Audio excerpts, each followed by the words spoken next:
Greetings to all you gents at the KBH. This is Uncle Jeebers. I'm here back from a global tour, and I would like to share with everyone the different techniques that I used to do this incredible trip with not very much money or special opportunity.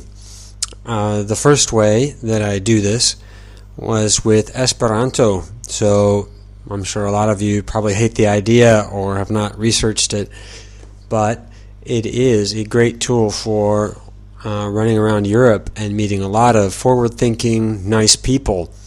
And they have a network that you can use to stay at different houses and meet different people.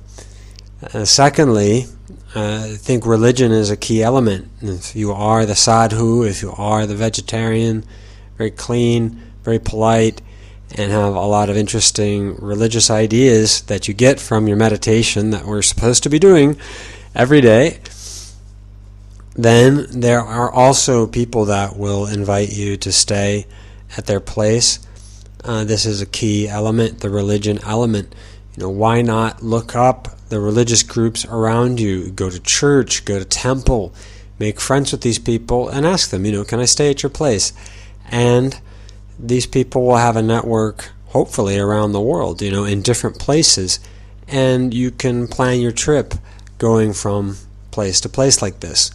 The third major connection that I used to make these trips was my family. So, yes, I have family, or we could say connections, blood connections in Italy, ancestral connections. And this gives people a sense that, we're similar people. We have a base. And if you're on good terms with your family, maybe your family will help you travel. I think a lot of people in my family are not willing to spend the money and the time to come to China, but they'll talk about helping with the ticket or helping with expenses if I come out to them. And so the whole thing turns into a big plan, and after a month and a half, 5 or 6 different countries, let's say 20 different hosts, I made it all the way around the world, and it was a lot of fun. I had a lot of very deep experiences, I think deep religious experiences as well. I kept the meditation going. I didn't have any opportunity for fasting, but you're on the road and you're wandering, and whenever you think you want something or you might need something, it just pops out in front of you, which is sort of the magic about wandering and wandering for a religious purpose. It's sort of disappointing out of the trip was that you can't really directly connect straight up to the top of the Hare Krishnas and stay with them. And if you know these people for a short time, there's very few that would have their own place or their own way to stay with you. So it wasn't a success, big success with the Hare Krishnas this year. I was able to go to their temple 2 or 3 times, I think, and I don't know what to say. I mean, I think the leader might be corrupt, or he might be interested in women, though he obviously does a lot of chanting and is certainly vegetarian, so he's not super corrupt, but maybe not the type of guru that you would consider as being a super powerful, super charismatic, and not nice enough to just be like, just stay, because I think people that are very clean, with including the chastity element, are naturally more trusting, and also they don't need so much cash. Places with people who are pure, they spend less money and they have a lot less conflict, and it's easier to just allow those things. The organization of the Hare Krishna temple was such that they don't do very much of their own work, if any at all. The people who are staying there are practicing the chanting, and they have their food and other things provided, and everything they do is paid for. They go pay for it. And so they didn't have what we would consider, what we would imagine they would have, a garden or some animals or some things. They don't really have that. They invite people. They don't invite people to come and work or make exchanges for work and then stay with them. But I did succeed in some other ways. I hooked up with some Catholics, and I also hooked up with a pretty strange temple, which refers to the cult of Shiva, Kundalini Yoga, where the goal is, like for all of us, to take the sexual energy and get it moved into the head. This particular group, I don't think, was very clear on the chastity goal, though they weren't opposed to it. So, they were a big mix of pros and cons, but I found the time certainly quite enjoyable, and it wasn't quite like China. Like in China, you just see extremes. You just see extremely good people or extremely bad people, and you don't really see these kinds of mixes of people that you might catch in Europe, because I think Europe is just a more mature scene. And in China, the changes are happening really, really fast because you have this play between the yin and yang and the opposites. And when a Chinese goes bad and they start doing wrong stuff, they just go way over the top. And so this cult of Osho in China was just pretty far out in the open. Like, well, we're just going to prostitutes, using drugs, and it's a big sex thing. Whereas in Italy, they were into some Osho, they were into some Prabhupada, and they were into some other stuff. And some of it was good, some of it is totally evil, and it's all sort of mixed together, and that left a pretty deep impression on me. And I hope to be in contact with those people and encouraging them in the right direction if possible in the next couple months. I kept their email. And, the temple in the area that they live in is just gorgeous, and I certainly would like to support it if I can. And they were willing to do a labor exchange with me, so I went and I did a lot of cleaning up for them, and had a really good time. And what else could I say? The final stop was Costa Rica, where I went out to see my family.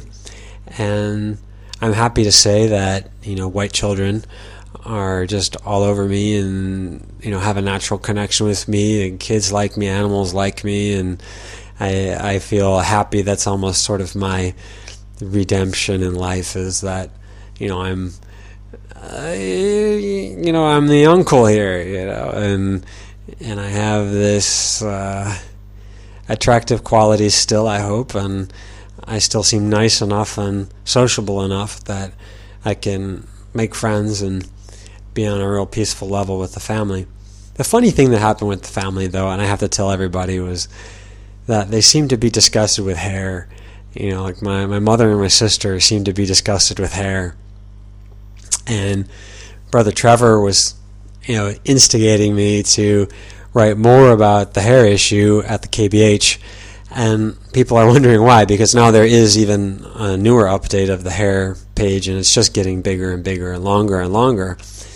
And this might be some dynamic happening also with me and my family, where, like my sister is telling me that hair is disgusting, or hair is naturally dirty, but she has long hair, and she can't grow a beard, so she doesn't shave that off. It seems to me to still play into the feminist anti-male power, Delilah versus Samson kind of thing. And she's cutting off his hair while he's sleeping.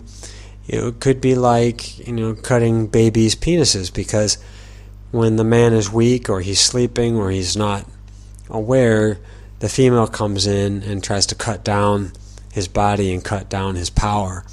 And women tend to deal on this slave morality or anti-morality, where stealing and sneaking and lying and these things are okay.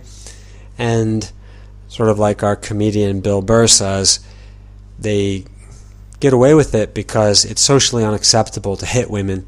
And that, could we imagine how we would behave if it were socially unacceptable to hit us. I mean, if it were unacceptable to hit me, Uncle Jeebers, I would probably be out of control. So that's just a funny idea. But anyway, I mean, I had a delightful time in Costa Rica, the Spanish language. Practically nobody smokes there. I saw one fat guy smoking, and that was it. And real nice environment, big blue skies, mountains, animals you've never seen before, and definitely worth the big trip. And finally, I guess I have to mention my stop in Dallas, and that's because I don't want to go back to the States, but I was forced because my connection going through Dallas was delayed by one day. And American Airlines was fairly nice. They said, here, we'll give you a hotel, we'll give you 3 meals, and they paid for everything. And I got a little look, so I got into the hotel, and TV is still obnoxious, and the people are still funny. I love the accent there. I love the whole Dallas drawl. It's wonderful. And they had a pool, and it was a nice place to stay to get rested up for the big trip across the ocean. And the major culture shock that I had was in Los Angeles airport. The Chinese were calling me a Lawai, a foreigner, in Los Angeles airport, in Los Angeles, in the United States of America. The Chinese were calling me a foreigner. I think that for all of you, not to be a doomsday type of person, but I think it's time for us to start being racist against Chinese. We're not allowed to become citizens in China, but we're supposed to accept millions and millions of Chinese immigrants all over the world. They have all kinds of dumb excuses for that, like, well, there's too many people in China. Well, population density here is way lower than that in Tokyo, than Hong Kong, than New York, than Milan. But these areas have to take in millions of Chinese and give them citizenship, whereas not one white person or black person in China is allowed to ever get citizenship. It is simply impossible. They simply don't accept it. And that to me is a pretty clear conspiracy. And then I'm standing in Los Angeles and they're calling me, a white guy, a foreigner. So I think man, you ought to be looking out for those chinks. You have to be on your guard about and either they agree to make us citizens here.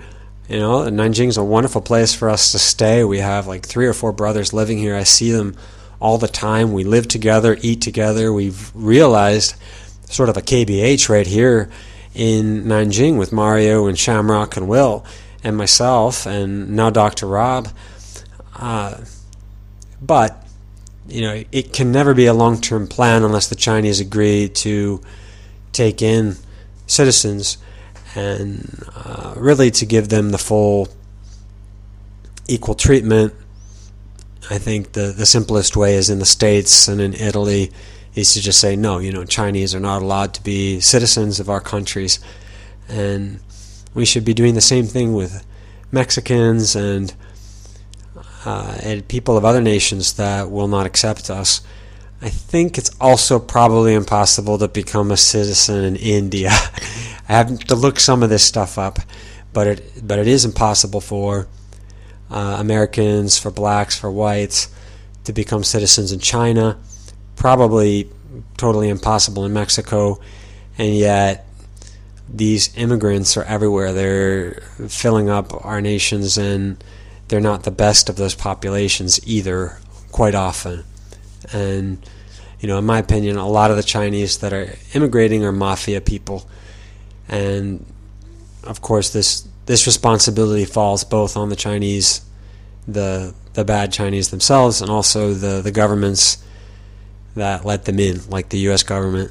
And so Americans themselves are responsible for the quality of the immigrants that come into America.